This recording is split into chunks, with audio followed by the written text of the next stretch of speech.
Hey there, I have been using TERRO liquid ant baits for over 10 years at this point because I really feel that they're one of the best things out there. So let me show you what they look like and I'll show you the effectiveness of them. So here's what they look like up close.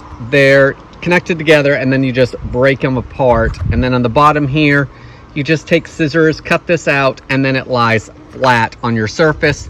The ants can go up the ramp here and then they'll feed, and then they will take the food back to the colony and kill the colony off. So as you can see, these are discolored because I've not used them yet, but they are still effective and I'm going to show you now. Look at this ant trail. It goes right on up to where my bait trap is, and they are currently feeding and taking it back to the colony. This is by far one of my favorite products, especially for taking care of small ants. If you are looking for something to take care of ants in your house, then I hope this video helps you decide if these are a good product for you.